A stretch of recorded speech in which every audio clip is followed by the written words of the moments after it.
All right, we're good. So long time no see. Yeah, man, it's been a while. It's been 7 and a bit years, I Yeah, think, it has been. which is crazy. Wow, we're old. Yeah, we're getting old. I mean, We're getting my old. beard's gotten white since then, so it's a bit Yeah. crazy. Yeah. How have you been? How's it been there with lockdown, with everything? How have you been Well, doing?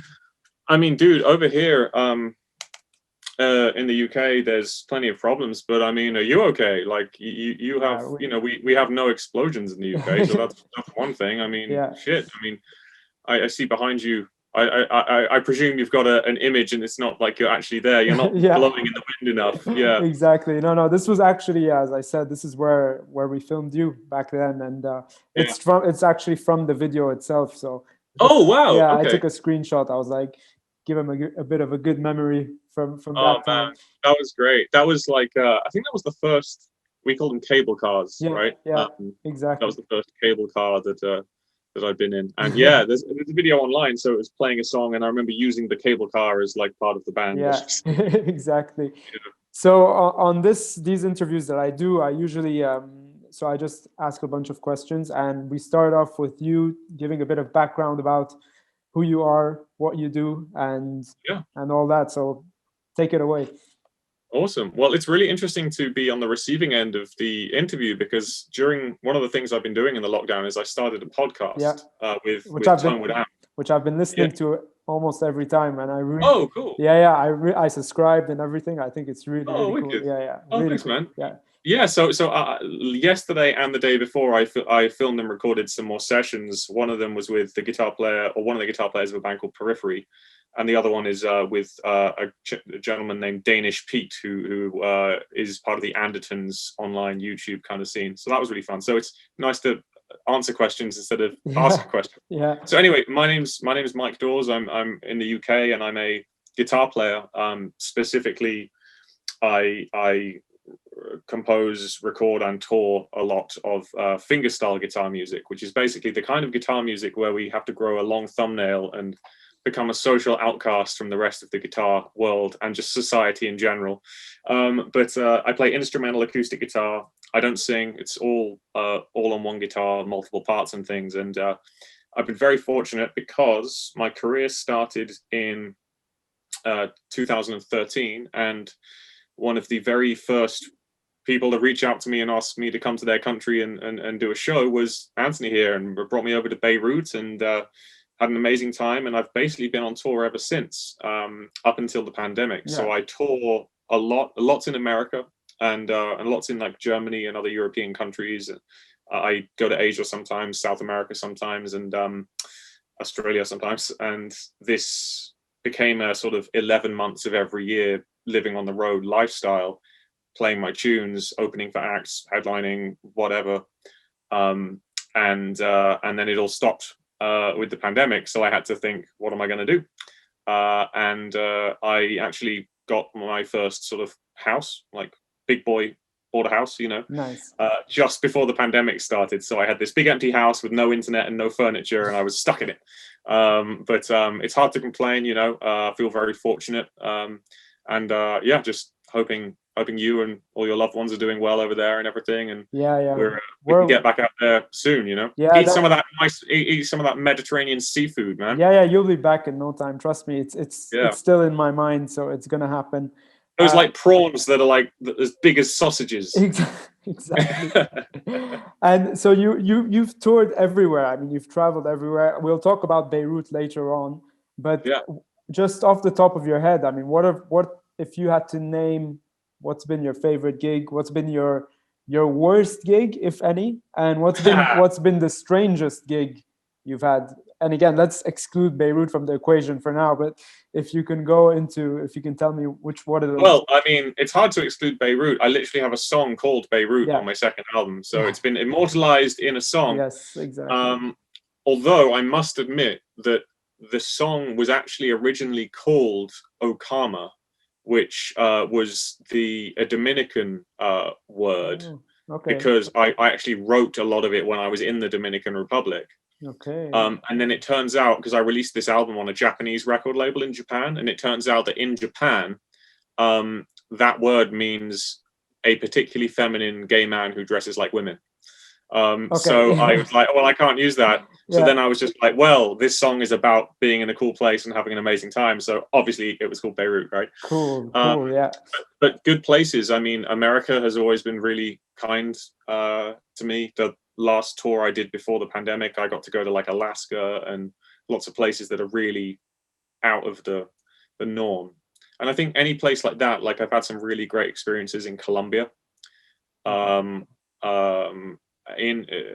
There's some gigs are just great because they're just great gigs, you know. So I can pick out specific gigs that have been really memorable. Yeah. But usually the place, it's all about the people and the time you spend outside of the gig that makes it really memorable. And that's why Beirut was so memorable, because we had such a great time. And places like China I've been to, that's always memorable just because it's like being on another planet. Yeah, I can imagine. Yeah, no one speaks English, and the food's just like, it's like sci-fi Star Wars food, you know, it's just so different. So yeah, you said best gigs and worst gig, if any? Well, there's a lot of worst gigs. So I played a gig in so when you play on stage by yourself, you have to kind of be prepared for things going wrong. Okay. And you know, if you break a string, it's just you there, because you know, it's just me and a guitar and a suitcase. I don't really travel with crew typically. And I was on stage and I broke actually the tuning pegs on my guitar. Wow. Just one of them just like broke. So like, what do? Like the guitar can't be tuned. So I just kind of had to do some improv stand-up comedy and then kind of just like disappeared. Which you do quite well, let's be fair. I remember we were cracking up quite a lot at your gig. Well, the funny thing about that is this particular gig was in Cambridge in the UK. Okay. And you might think that I can do that comedy stuff, but when you do it in England, it's the same kind of humor that everyone does. So it's not special, you know? Yeah. You know? But, you know, I've had some bad gigs have just been, you know, things where nobody shows up or the sound is really bad. The first time I went to China was really hard because the crews, maybe because there was a language barrier and it was very hard to sound check and you're jet lagged and there've been a few gigs where I've just been sick, like I got food poisoning and you know, just like all that. But I can imagine. And so given that you, as we were saying, you've toured everywhere, you've done gigs all over the place. I mean, like most musicians, I mean, was your main source of income. And one thing that I've actually looked at a lot that you do is you have a Patreon account, which I'm going to link to somewhere below here. And I wanted to know, how did you get onto that? What's it like for you? And I know that you give guitar lessons. Basically, you've come up with different ways as an artist to generate revenue, which is not easy for many artists. And I know that a few artists are going to be watching this. So what would you tell them, like fellow musicians who are going through this as well? Like what are the things that they can think of that they probably aren't thinking of? Well, I mean, I have to acknowledge that it really sucks, like this whole situation for musicians, especially as well, anyone in events, like the crews and the venue staff and everything, because I suppose particularly for the road crews and the musicians, I say musicians because they don't really, that's what they do, you know, and the industry is set up to a way where the only real ways of making a living wage are through touring and through in my scene, through synchronization royalties, so things like having music on TV shows and getting like good money for royalties. And then there's through gear endorsements. And there's teaching and things like that as well. But what I've been doing is, first of all, being really miserable and bummed out for many months. So it would be silly not to acknowledge that. There's a lot of podcasts I've done where everyone's just like everyone be motivated all the time. And I'm just like, yeah, but I've been pretty bummed out for quite a lot of the time. So I have to acknowledge that. But I've been doing what I'm calling lockdown lessons. So I have 3 fans every Sunday just doing a one-to-one thing over Zoom. Nice. Then I have the Patreon thing, which has existed for a while.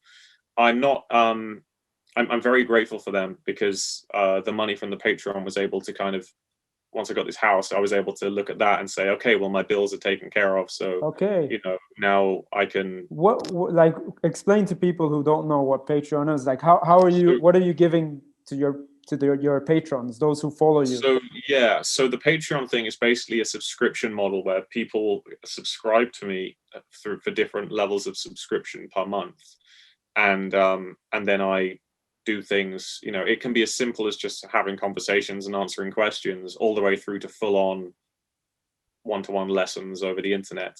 I also have a tier on there where half the money goes to the charity that I support over in Kenya called Segera.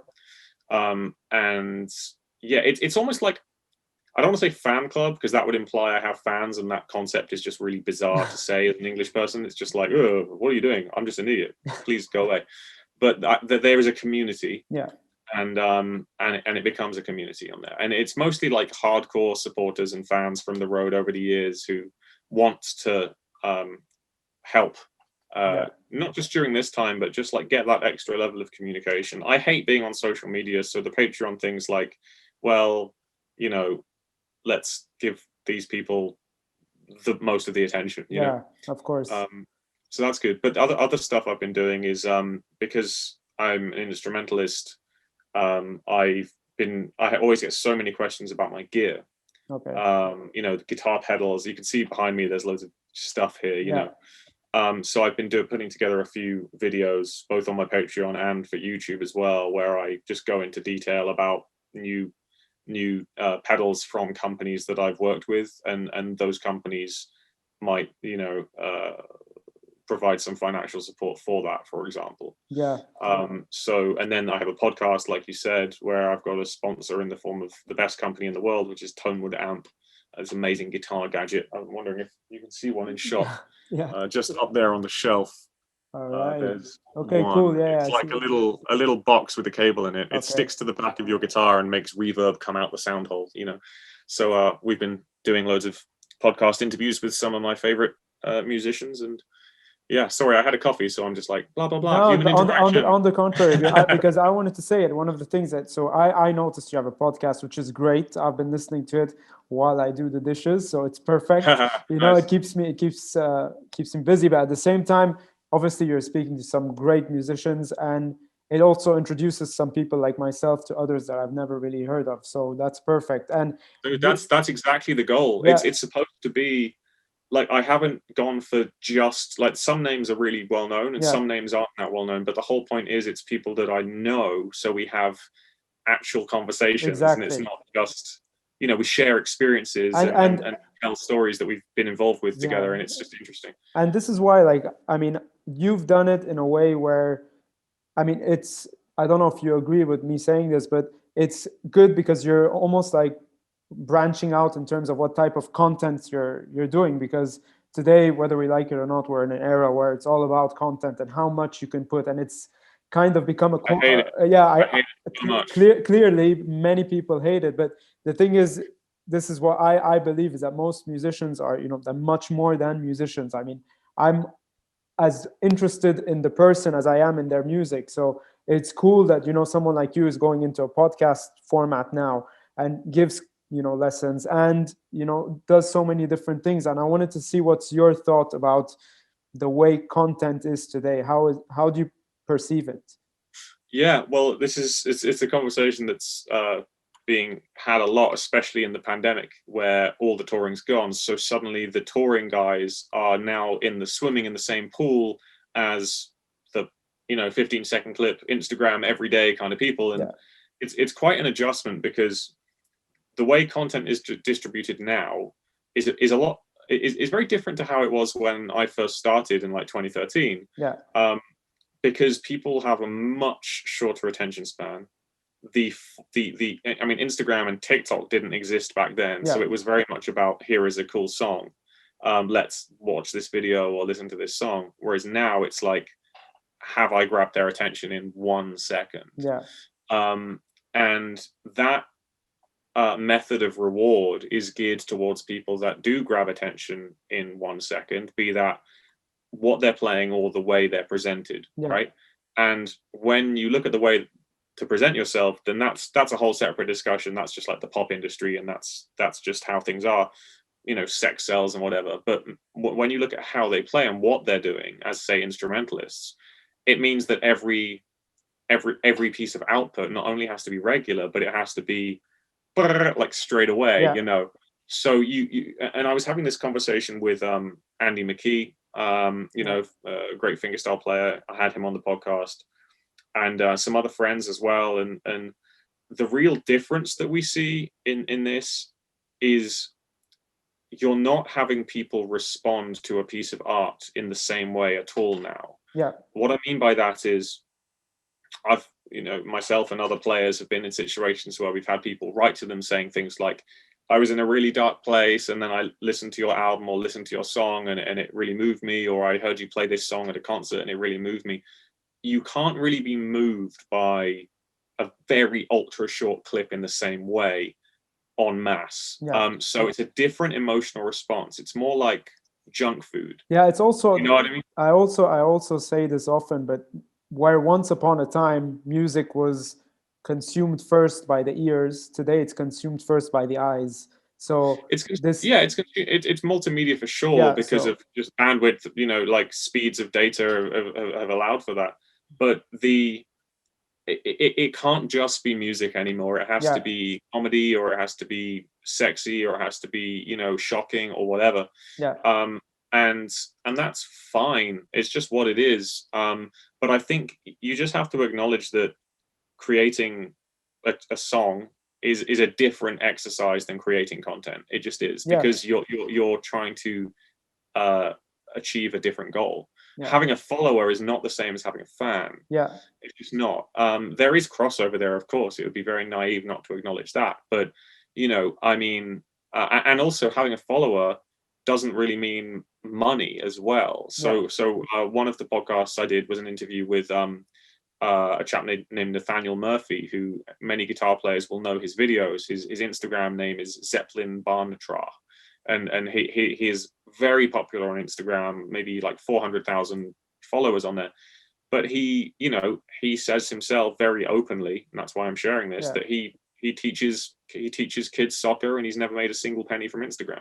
So you can look at that as I suppose evidence of it not necessarily having to translate into financial gain. I will say that if he'd probably put a lot of effort into pushing guitar courses and lessons and things, obviously there would be people taking him up on that as well. Of course. But I think that people should be hesitant to take numbers at face value. An example is that I've had a long-term session gig with the front man of a band called the Moody Blues, who are a big, very famous classic rock band from like the 60s over here in the UK and in the States, Rock and Roll Hall of Fame band.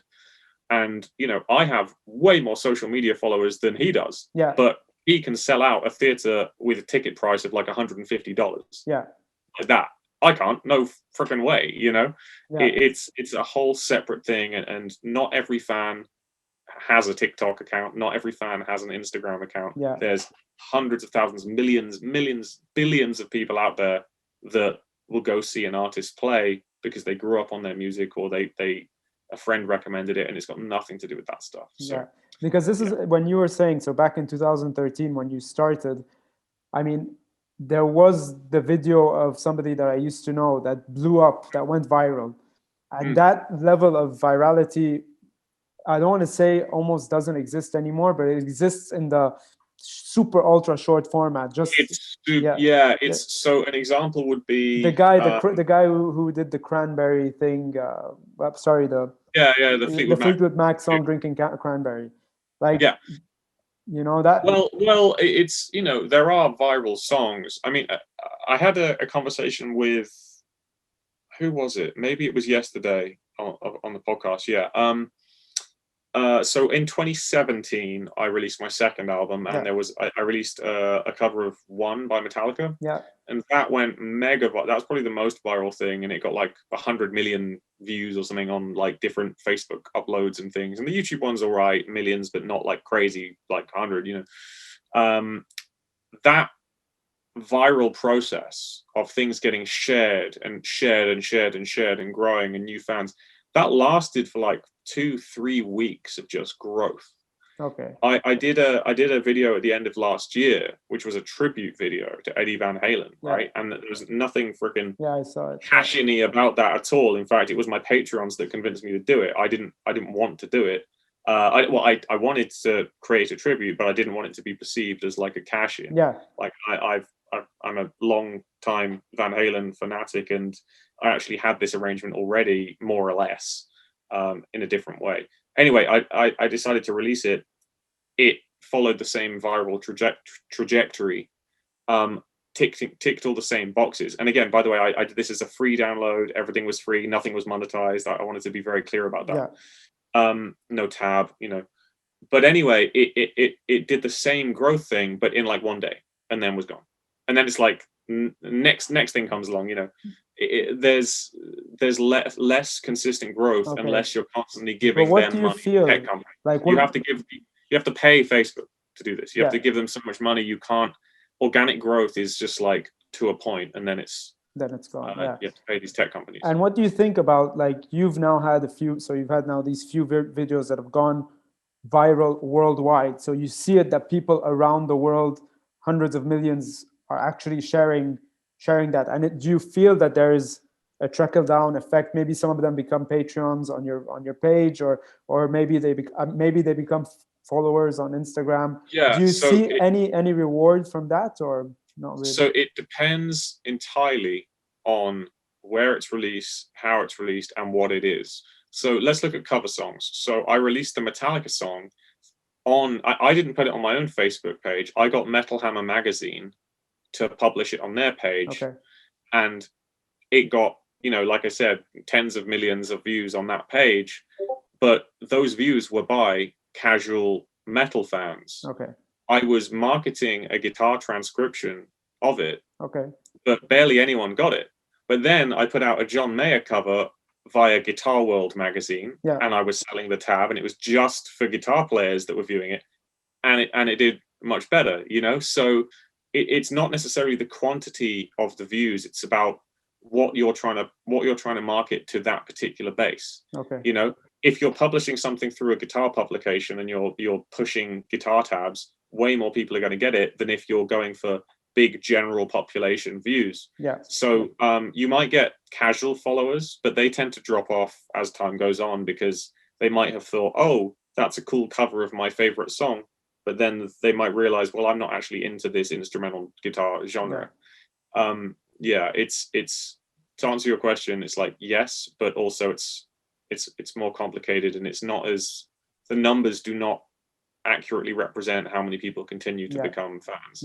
They might just be sharing it because they think it's cool and their friends might be interested in it, Yeah, true.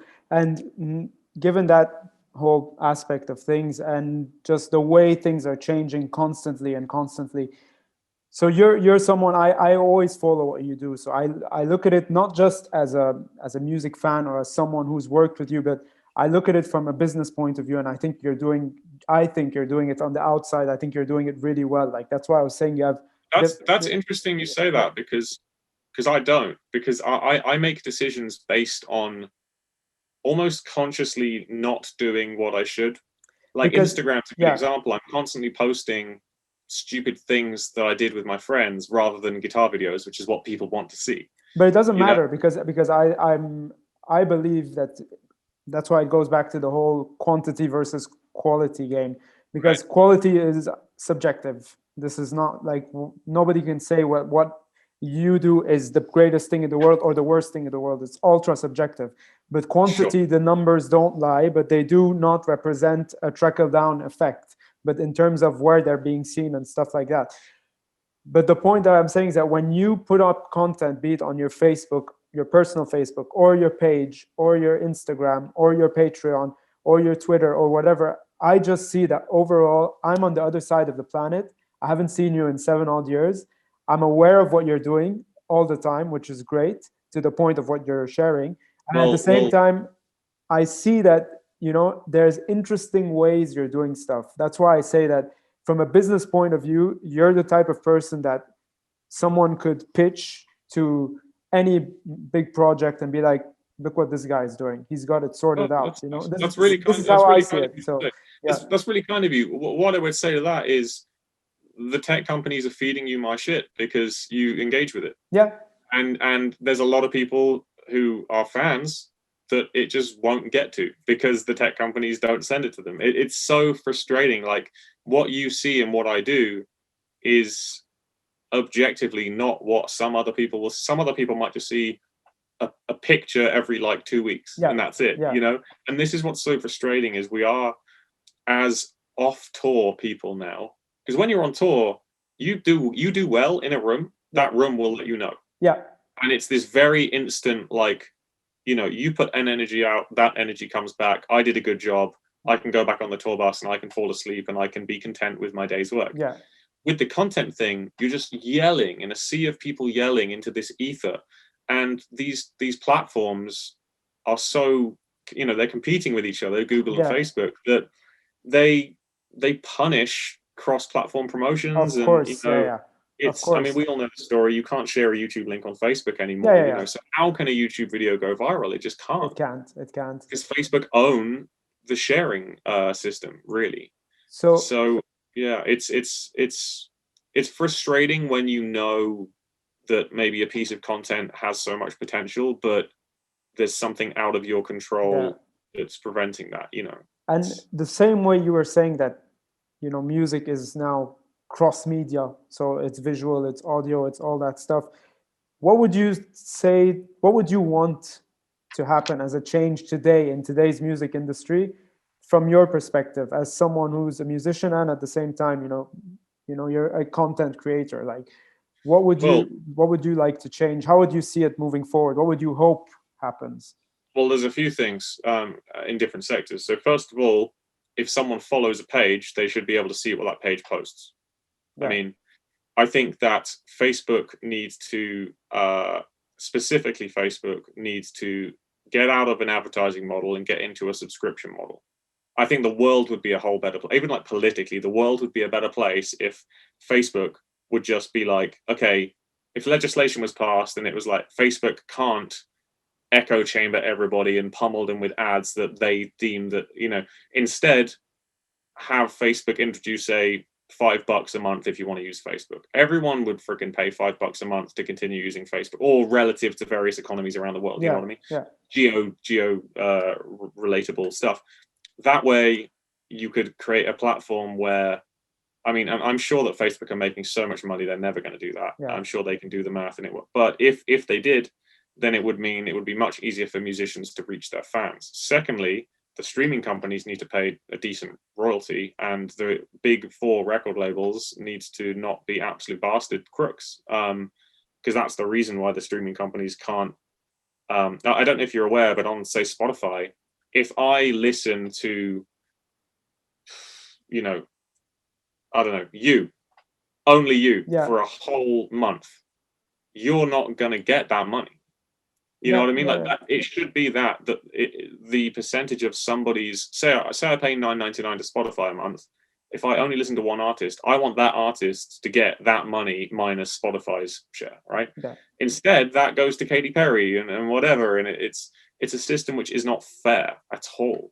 But it has to be like that for the big crooked record labels to keep their big artists on the platform. yeah, So that's a change that would be a good thing. Even Spotify just being like, yo, for 2021 until, you know, because of the pandemic, we'll up our royalty rates. That would like stop musicians. That would enable musicians going from not being able to afford food to being able to afford food. yeah, It seems like such a compassionate, obvious thing. And the third thing would be fuck Brexit in the UK, because that's just going to really screw up European shows yeah, when they come back. That's a yeah. selfish thing, but No, it's it's good. I can imagine it's gonna be a big. well, It's gonna be a big mess. well, it's already messed up. The main income stream that I have left is merchandise from my website. Yeah, So and now people in Europe are having to pay these huge customs charges when they buy something from my site, and quite often they just send it back. And then if it gets sent back, I have to pay the customs charge just to get my own merch back. yeah, It's insane. yeah, It'll get ironed out, I hope. But there's just a few things in the world right now that are really just making it impossible for people to be entrepreneurial in the creative industries, and those would be the three main points. It is quite tough. I know for myself. I mean, I'm lucky now. I have a job and things like that, but it's not easy at all. And just before, so I'm gonna jump into something. I'm gonna give you a little surprise in like a couple of minutes, but just before that, I want to know if you had to, what role do you want for yourself today? I mean, you don't realize it, but you do have a community that does. No, I do really. I didn't mean to come across as ungrateful. I was just acknowledging. No, it wasn't ungrateful. It's actually what everybody sees online is unfortunately more different than it should be. No, when I say community, I don't mean that you're ungrateful. I mean that maybe your humility doesn't allow you to see that you have an influence on people. It means that when you put out, you're saying that it doesn't impact people, but it does. You know, whether your music. Oh, that's really kind. You know, really so. What would you want to see for yourself in the coming 12 months or few years? Obviously, we can't predict in a few years. There might be some other pandemic or something, but in the coming few months, like what do you feel your role is towards your community or towards the music industry as in your circles? Well, it's there's the selfish aspect and then there's the giving aspect, right? So people want more music. So I will make more music.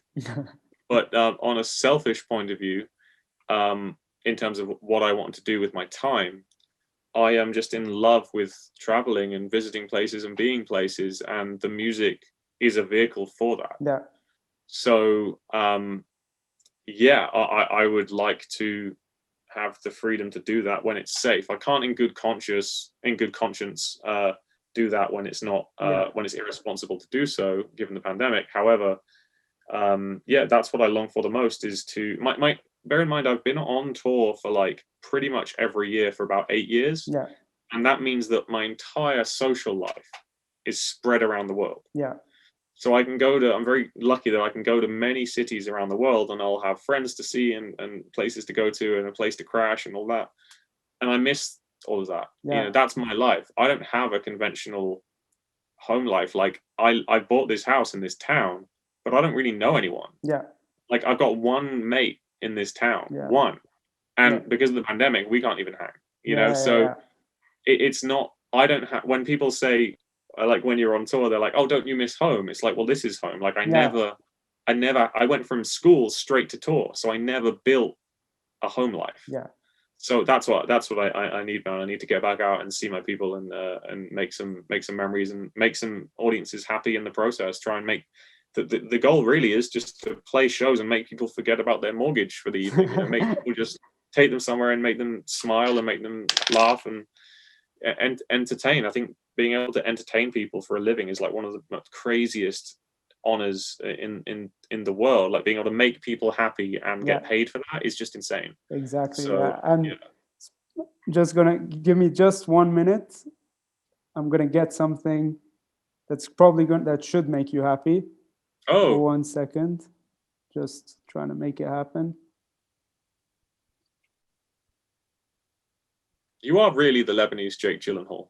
I thought, you always say it, and lots of people have said it since, and I'm always happy when people say that because I think he's a great-looking man. And then I just look at my beard and I'm like, it's too white at the moment, and I'm just like, what can happen? Hey, dude. Bro, you're on my YouTube channel, just so you know. I gotta make you all full screen now so I can see you both. How's it going, dude? How's Paris? Man, it's amazing, but it's not the same without you. Well, I love Paris actually. I've had some good times in Paris. So before we end this segment, which is right in the middle of the interview, Roy, this is gonna be the end of the thing. I just want you, Roy, to talk us through when you filmed Mike Dawes' sessions here in Beirut. And Mike, I want to hear your point of view. So take it away, Roy. I was going to say your background looks familiar. Yeah. Yeah. Man, so it's making me hungry just looking at it. Like I was saying to, we were talking about the seafood and was it Arak? Yeah, that's it. That's the one. Yeah.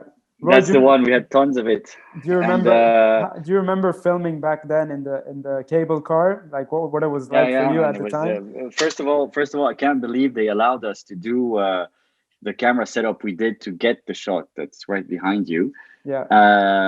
I remember we had the flimsiest security setup for a GoPro that was underneath the cable car that could have fallen. Oh yeah, there was like just- cameras. You stuck cameras to the outside of the cable car, just like going over people. That's wild. Because Anthony and I were all like, let's show the Jounier Bay, which is the area we were hovering above, to everybody watching this video. They need to see the view, so let's put cameras outside. You know, we were young and just, you know, let's just film whatever we can film. So there was this setup happening outside, and then inside the cable car was tiny, Mike. I don't think we've ever been that close. Yeah, and it seems so weird to like now with the pandemic, like, oh yeah, like just hanging out, like yeah, pretty much. Yeah. And you know, I could hear my breath all over the recording because of how, you know, closed the thing was. Oh yeah, because we did. If I recall, I think we did 2 takes. No, because we had to go up and then we came down, Yeah, so we exactly. just did one up. I did the same thing years later.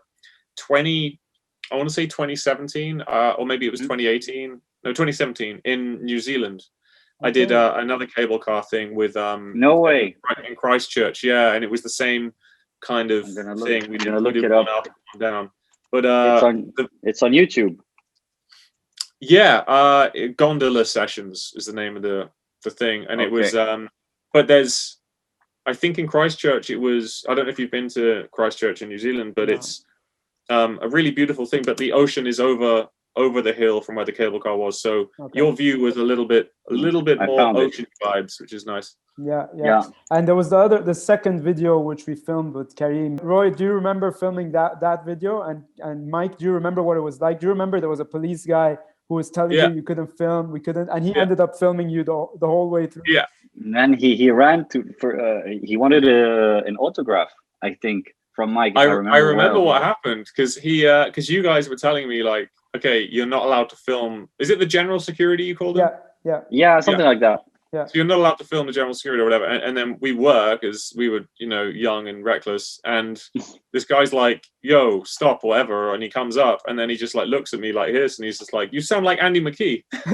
No way, man. Yeah, I remember that. You? Yeah. And I thought I was like in trouble. And he was just like, oh, no, that's sick.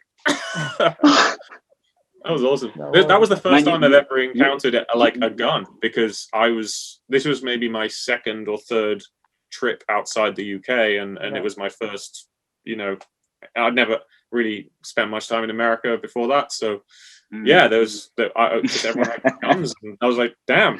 But you know, you can't imagine the odds of this policeman knowing Andy McKee. Dude, in 2013, this guy happening to be in the it's insane. Yeah, you know, I mean, Andy McKee was like the biggest thing on YouTube right then, because it was like Andy McKee. Yeah, he was like, huge. Yeah, huge. And I also think that's how I stumbled upon your Boogie Shred video, which was the initial catalyst for all of this thing happening. I was spamming Andy McKee's video, and then, you know, Boogie Shred came in the recommended. I'm like really old shot video. Yeah, but I mean, the groove was what it was, you know. And I was like, Anthony, we have to, you know, look at this guy. He's awesome. And then a few months later, you were downloaded to Beirut.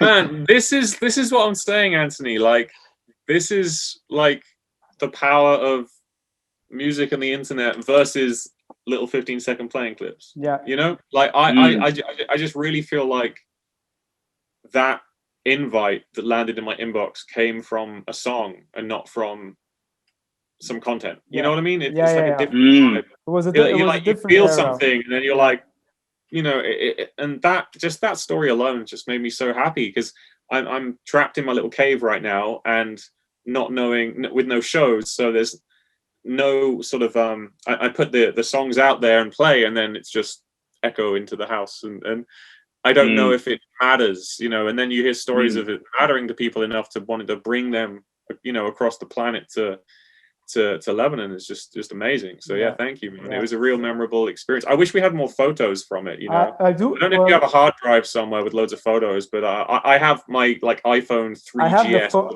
I have the photos of the concert itself, but of us, not that many. But I'll check. because we were filming. I mean, when you're filming, you're not gonna start taking pictures. And also, this was smartphones were around, but it wasn't as it wasn't. I think it was like pre-Instagram, you know. Yeah. But I remember was at the concert. Correct me if I'm wrong, but didn't I try to speak Arabic and I like got it wrong and I said something totally fucked up? Yeah. You said, I forgot what it was. But something about a woman's milk. Or something It was basically we were telling you to say. Halib al-Banat? No, something about Karim? Keskon. To say Keskon. Keskon means like cheers. And you said Kiskon, which means your the plural of your Punanis. Your Punanis, yeah. Oh wow. Yeah, okay. and it was just like, what the hell? Yeah. You know, I have the same problem in China. I was saying because I was saying to Anthony before I played in China and nobody speaks English. So when you talk on stage, you either have a translator or you try and speak Mandarin. Yeah. And I tried to speak Mandarin, but that language is so you legend. Dude, I said like there was a bit I was playing, I did my Metallica cover and another guitar player from Russia named Alex Misko was there and we played together and before the solo I wanted to like stop and get the audience to all say a word and I tried to like get them to all say dumplings but in Mandarin, and I practiced the pronunciation. I think it was like Bowser or like something like Bowser from Mario, but with a weird pronunciation. Anyway, it was like I did it and said the word, and then it was just total silence. like, Jesus. Like, and I was like 1, 2, 3, 4, completely blowing it. But I definitely didn't get the word right. Yeah. But it's nice to try. Yeah, I think people appreciate it when you try. Always. I'm gonna just Yalla. There you go. You still remember. Yeah. So I'm gonna cut this off now on the recording, but we're gonna stay on so we can give you a bit of this like off the record stuff. I'm down. I'm gonna edit anyways. So Mike, we'll talk about all the musicians we hate. Yeah. Thank you for being for doing this, and Roy, thank you for popping up. It was my surprise of the day. Always a pleasure. And let's stay on.